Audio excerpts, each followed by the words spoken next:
Assalamualaikum warahmatullahi wabarakatuh. Salam sejahtera bagi kita semua. Perkenalkan, nama saya Tanti Apriani, SIPM IP. Saya salah satu dosen tetap di Universitas Gunung Kidul pada program studi Administrasi Publik. Video ini dibuat untuk melengkapi persyaratan pengajuan sertifikasi dosen pada tahun 2025, yaitu pernyataan diri dosen dalam unjuk kerja Tridharma Perguruan Tinggi atau biasa kita sebut dengan PDD UKT-PT dalam bidang pengajaran. Pada kesempatan kali ini, mata kuliah yang akan saya ambil untuk dijadikan contoh video pembelajaran adalah mata kuliah Etika Administrasi Publik, yang merupakan mata kuliah wajib yang harus diikuti oleh mahasiswa semester 4, di mana mata kuliah ini terdiri dari 3 SKS, dan kemudian dalam perkuliahan kami menggunakan metode DIA atau Delivery, Interaction, and Assessment dalam pembelajaran di kelas secara offline atau tatap muka.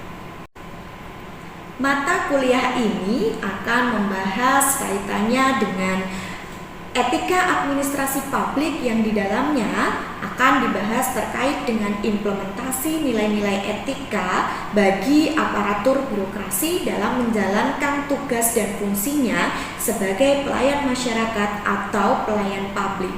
Bisa juga dijadikan sebagai pedoman, acuan, maupun referensi dari tindakan yang dinilai baik dan mampu membangun kepercayaan publik terhadap birokrasi. Nilai etika ini dapat dijadikan sebagai standar penilaian mengenai sifat, perilaku, dan juga tindakan birokrasi dalam rangka mewujudkan good governance dan clean government. Capaian pembelajaran mata kuliah atau CPMK dari mata kuliah Etika Administrasi Publik ini yang pertama adalah mampu memahami konsep, landasan, prinsip, dan fungsi etika dalam organisasi. Yang kedua, mampu menganalisis masalah moral dan juga etis yang muncul dalam organisasi, kebijakan, dan juga pelayanan publik. Kemudian, mampu memahami konsep dasar etika dan moral. Kemudian, mampu menyebutkan asas-asas umum etika dalam administrasi publik atau mampu memahami etika organisasi birokrasi, etika kebijakan publik, etika pelayanan publik, dan juga etika seorang administrator.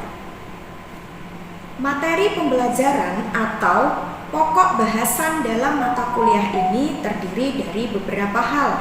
Yang pertama adalah konsep dasar etika dan moral. Yang kedua, asas-asas umum etika dalam administrasi publik. Kemudian, etika organisasi birokrasi, etika kebijakan publik, etika pelayanan publik, etika seorang administrator, dan juga etika dalam good governance. Pada mata kuliah ini ada beberapa aspek penilaian, yaitu kaitannya dengan kehadiran atau persensi 10%, keaktifan di kelas 20%, tugas individu dan kelompok 15%, UTS 25%, dan UAS 30%. Aspek penilaian ini kita sepakati dengan mahasiswa pada awal perkuliahan. Berikut adalah contoh pembelajaran yang saya lakukan secara offline atau tatap muka di kelas pada mata kuliah Etika Administrasi Publik. Oke, baik. Selamat pagi. Assalamualaikum warahmatullahi wabarakatuh. Waalaikumsalam warahmatullahi wabarakatuh. Bagaimana kabarnya teman-teman hari ini?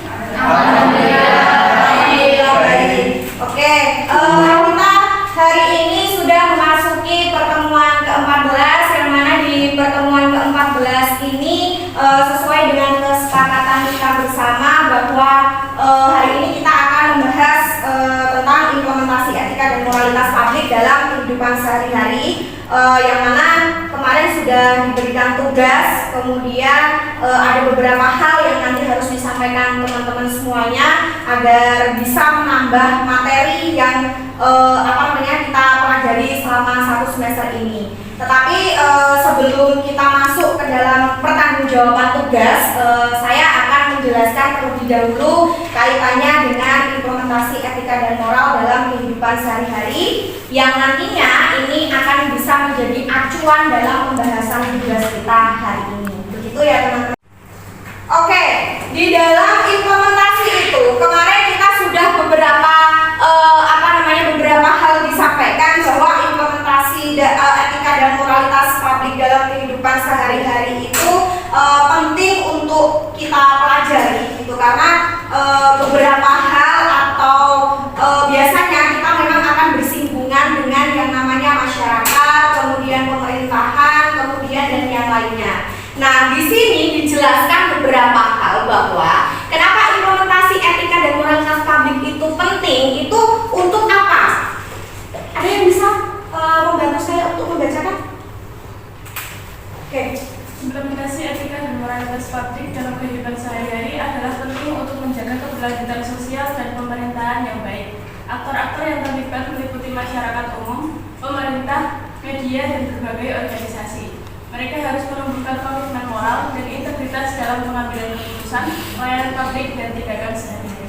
Oke, itu tadi dijelaskan gitu kan, bahwasanya pentingnya adalah bahwa itu demi untuk menjaga keberlangsungan sosial gitu. Kemudian juga pemerintahan yang baik itu sebenarnya kan kita sebagai masyarakat gitu kan, ketika kita memiliki pemerintah ataupun kita memiliki seorang pemimpin, kita berharap bahwa itu akan terjalin dengan baik antara pemerintah dengan masyarakat. Tadi di sini juga dijelaskan ada beberapa hal kaitannya yang terlibat atau aktor-aktor yang terlibat dalam implementasi etika dan moral itu ada masyarakat, ada pemerintah, ada media dan yang lainnya gitu. Itu menunjukkan bahwa gitu, implementasi itu sangat penting gitu. Implementasi etika dan moralitas itu sangat penting demi keberlangsungan hidup sosial dan juga pemerintahan. Kemudian beberapa hal ini gitu kita akan bahas satu persatu, mulai dari masyarakat umum. Masyarakat umum itu berperan sebagai pemegang nilai-nilai moral dan juga etika dalam lingkungan sosial mereka. Kira-kira gitu kan, kalau masyarakat itu berperan sebagai pemegang nilai-nilai moral dan etika dalam lingkungan secara lingkungan sosial, ada yang bisa memberikan contoh? Terus kemudian individu harus memiliki kesadaran akan pentingnya bertindak sesuai dengan norma yang berlaku. Tentu saya sudah pernah menyampaikan bahwa ketika kita mau bertindak, ketika kita mau melakukan sesuatu, maka kita harus memikirkan apa? Efek di belakangnya, atau dengan kata lain dampak akibat dari apa yang kita lakukan. Begitu juga dengan ketika kita membahas pemerintahan, gitu kan. Kita sering mengatakan kaitannya dengan apa? Sekarang yang baru marak kasus-kasus itu apa? Korupsi. Lalu aktor yang terlibat berikutnya itu pemerintah. Pemerintah itu bertanggung jawab untuk menciptakan aturan dan juga regulasi yang sesuai dengan nilai-nilai etika dan moral. Itu yang pertama. Yang kedua, pemerintah harus memberikan contoh perilaku yang baik, transparan, dan bertanggung jawab. Sering kita membahas kaitannya dengan akuntabilitas, transparansi, kemudian efektif dan efisien. Gitu kan. Kalau kita bicara soal transparan atau akuntabel, ya pemerintah itu harusnya transparan dan bertanggung jawab terhadap apa sih yang menjadi pekerjaan pemerintah. Gitu. Biasanya kalau transparan dan akuntabel itu dalam hal apa? Anggaran. Biasanya yang sering kita lihat itu kaitannya dengan anggaran, terus kemudian apa lagi? Pertanggungjawaban apa? Program kerja. Terus kemudian kita langsung kepada pelaporan, gitu kan? Ketika kita melaporkan apa yang sudah menjadi kinerja kita, ya apa yang menjadi kinerja kita itu yang dilaporkan, begitu. Harapannya kan seperti itu. Kalau kita bicara soal transparansi, akuntabilitas.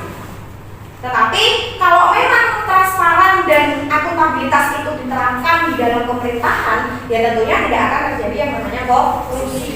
Tetapi sesuai dengan apa yang kita lihat di berita, sesuai apa yang sudah kalian baca, sesuai dengan apa yang kalian lihat, kita lihat secara bersama bahwa korupsi itu sekarang masih terjadi di negara kita. Dan sering kita juga membahas juga bagaimana caranya memberantas, bagaimana caranya setidaknya korupsi itu berkurang dan sebagainya. Gitu.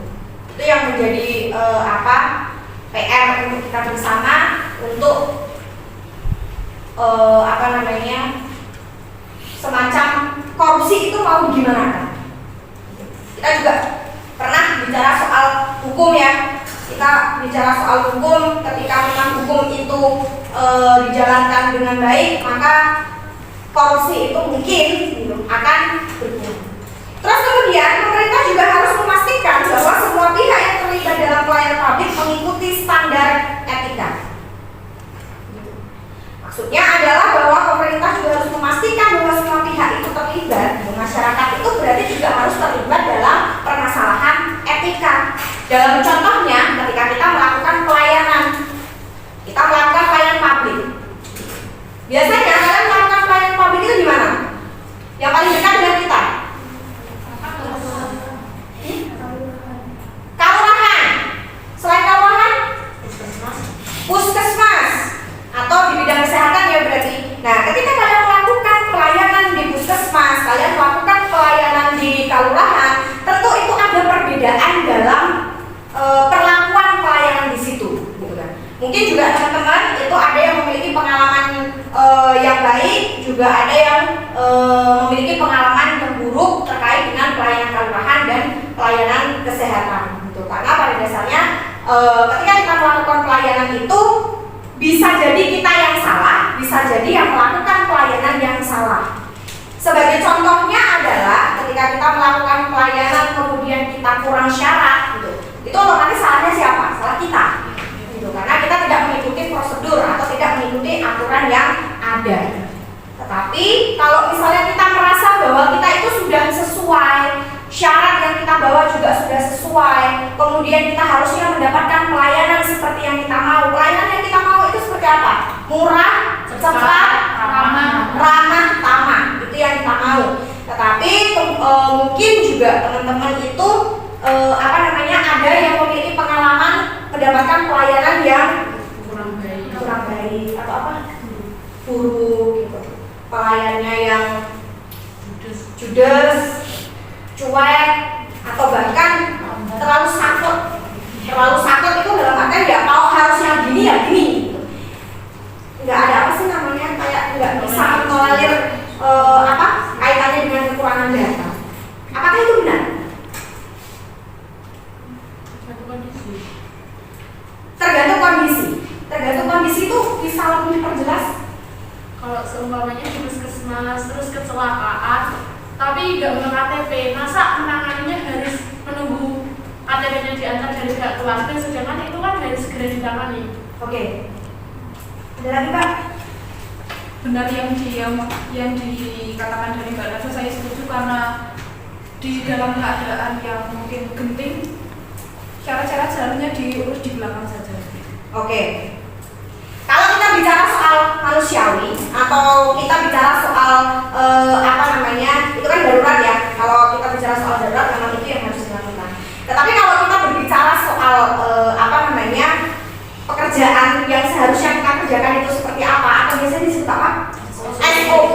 Kalau kita menyesuaikan dengan SOP maka kalau kita menyesuaikan dengan SOP ya kita melakukan apa yang menjadi ketugasan kita itu. Kalau SOP-nya seperti itu ya sudah seperti itu meskipun itu darurat, gitu kan? Terus kita juga ada pentingnya etika dan moralitas publik. Yang pertama, peningkatan kualitas pelayanan publik. Ada yang bisa bantu membacakan? Mbak Sania mungkin? Atau Mbak Saskia? Etika dan moralitas publik dapat meningkatkan kualitas pelayanan publik karena penyelenggara pelayanan akan lebih fokus pada kepentingan masyarakat dan bukan pada keuntungan pribadi. Oke, etika dan moralitas publik bisa meningkatkan kualitas pelayanan publik karena penyelenggara pelayanan fokus pada kepentingan masyarakat dan bukan pada keuntungan pribadi. Gitu. Kalau kita sudah memutuskan untuk masuk di dalam sebuah organisasi misal atau pemerintahan misal gitu, urusan pribadi dengan urusan umum itu harus dipentingkan urusan umum. Kenapa? Karena sudah menjadi tanggung jawab. Karena sudah menjadi tanggung jawab. Selain itu, Mbak Mel, Kewajibannya sudah menjadi kewajibannya seperti itu. Kalau sudah menjadi tanggung jawabnya, sudah menjadi kewajibannya, ya sudah menjadi apa yang seharusnya dilakukan, ya itu harus dilakukan. Seperti contohnya mahasiswa. Mahasiswa punya kewajiban apa? berangkat kuliah, Berangkat kuliah, terus mengerjakan tugas, terus mengikuti ujian, kemudian menaati peraturan yang ada, terus kemudian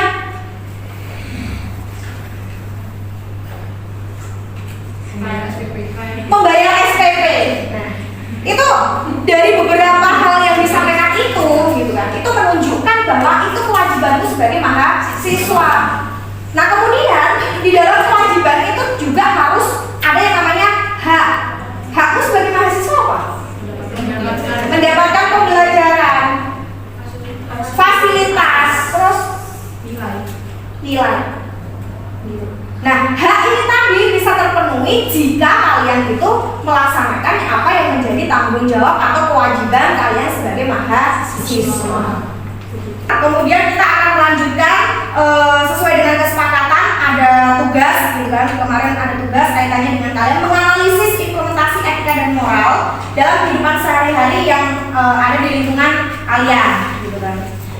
Nanti akan saya akan saya tunjuk, atau mungkin ada teman-teman yang mau menyampaikan secara sukarela terlebih dahulu sebelum nanti kita ke teman yang selanjutnya, begitu. Nanti sistemnya adalah sesuai dengan yang disampaikan, menjelaskan mulai dari permasalahan, kemudian aktor yang terlibat sampai kepada saran ya kalau nggak salah kemarin, atau solusi dari permasalahan itu. Oke, ada yang mau menyampaikan?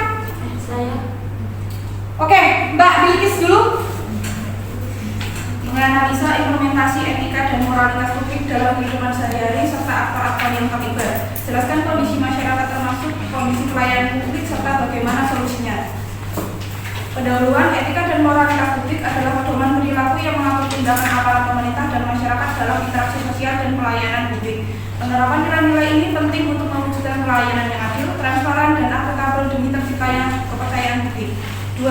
Kondisi masyarakat dan pelayanan publik di lingkungan sekitar saya di Dusun Papengan, Desa Semin, Kabupaten Bengkulu. Kondisi masyarakat di lingkungan saya umumnya sudah memahami nilai moral dasar seperti kejujuran, kepedulian, dan ketaatan terhadap peraturan lingkungan, misalnya kerja bakti, rawat RT, dan bersama-sama menjenguk tetangga yang sakit.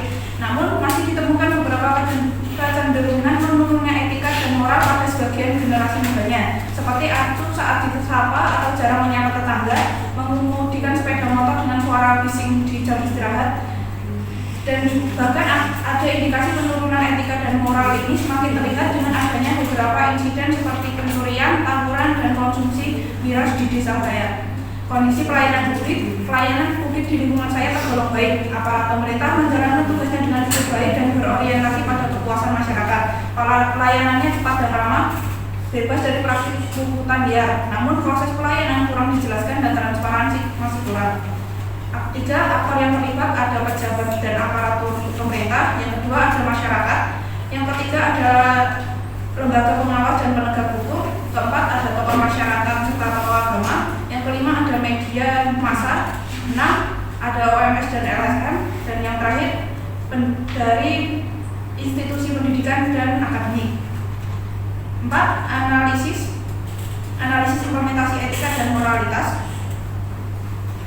Kualitas pelayanan publik di lingkungan saya sudah baik dengan aparatur pemerintah yang cepat, ramah, dan bebas pungli. Namun moral masyarakat khususnya generasi muda masih perlu ditingkatkan karena kurangnya interaksi sosial dan perilaku yang mengganggu. Selain itu, komunikasi dan sosialisasi mengenai prosedur dan persyaratan layanan masih kurang, serta transparansi standar operasional dan biaya perlu ditingkatkan.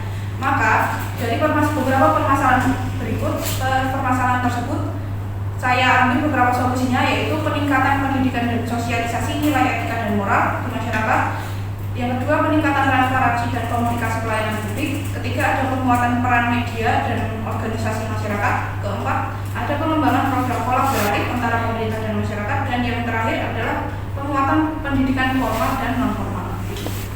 Oke, itu salah satu salah satu contoh atau salah satu tugas yang sudah dikerjakan oleh Mbak Bilkis kaitannya dengan implementasi atau menganalisis implementasi etika dan moral khususnya di Padukuhan, dengan Padukuhan tempat tinggalnya Mbak Bilkis. Nah, berbagai hal atau berbagai permasalahan tadi juga sudah disampaikan, kemudian juga sudah ada solusi. Kira-kira ada yang bisa menyampaikan ulang atau apa sih yang bisa kalian pahami dari apa yang sudah disampaikan Mbak Bilkis itu, Mbak Mei?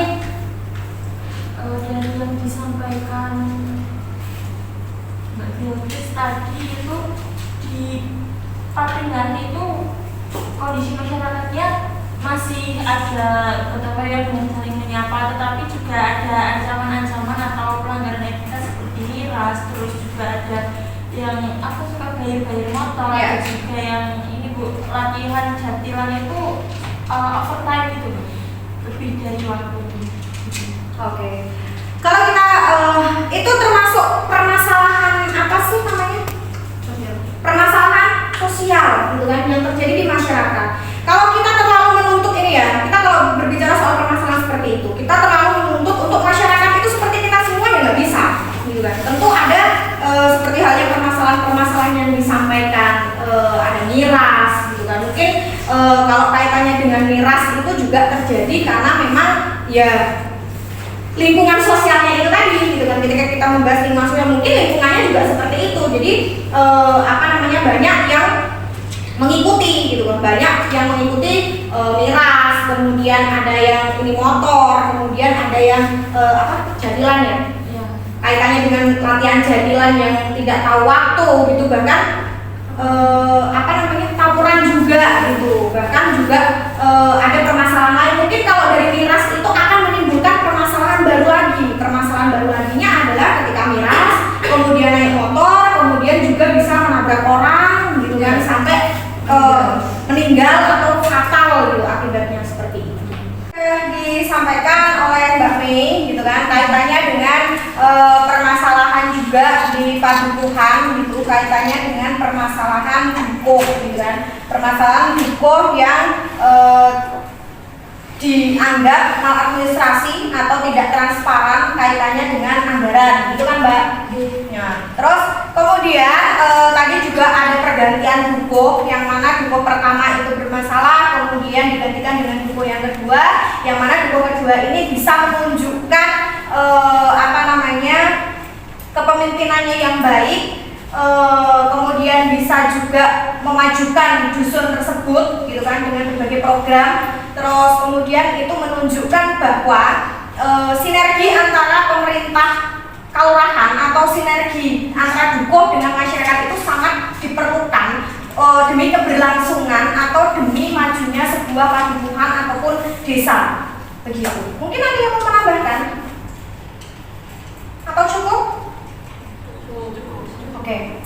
Dua hal yang sudah disampaikan teman-teman kalian tadi itu menunjukkan bahwa sebenarnya di sini masih ada, gitu kan, masih ada beberapa hal kaitannya dengan tantangan utama dalam implementasi etika. Ada perbedaan nilai dan norma sosial, korupsi dan penyalahgunaan kekuasaan. Saya stop. Kaitannya dengan implementasi etika dan moralitas dalam kehidupan sehari-hari. Nah, sebenarnya kalau kita bicara soal implementasi, itu kan tentu ada tantangan ya, ada tantangan dari implementasi itu. Beberapa hal ini bisa dilihat tantangan utama dalam implementasi etika dan moralitas publik itu ada beberapa. Yang pertama kaitannya dengan perbedaan nilai dan norma sosial, korupsi dan penyalahgunaan kekuasaan, kemudian juga ada tekanan politik dan ekonomi, kurangnya pendidikan etika, ketiadaan atau lemahnya penegakan hukum dan sanksi, kemudian konflik kepentingan. Nah, dari beberapa tantangan ini tadi tentu teman-teman semuanya bisa melihat, gitu kan. Yang paling kita lihat itu biasanya adalah hukum. Ketika kita berbicara soal hukum, ketika hukum itu tegas, kemudian hukum itu memang kalau bahasa kita menakutkan, melakukan kejahatan. Tetapi seperti yang kita lihat bahwa hukuman-hukuman yang terjadi atau kejahatan-kejahatan yang terjadi itu hukumannya juga tidak sesuai dengan hukuman yang setimpal gitu bahasanya. Nah, dari beberapa hal ini saya rasa teman-teman bisa memahami dari apa yang saya sampaikan di awal, kemudian sampai di akhir tadi diberikan contoh oleh Mbak Bilkis dan Mbak Mei, gitu kan. Kemudian juga yang terakhir ini adalah kaitannya dengan tantangan dari implementasi itu. Saya rasa teman-teman semua sudah bisa memahami. Kemudian sampai di sini masih ada yang ditanyakan dulu? Atau cukup? Oke. Jika memang dirasa cukup dan sudah tidak ada pertanyaan, gitu karena waktunya juga sudah habis, maka perkuliahan hari ini saya cukupkan sampai di sini. Terima kasih atas kehadirannya teman-teman semuanya.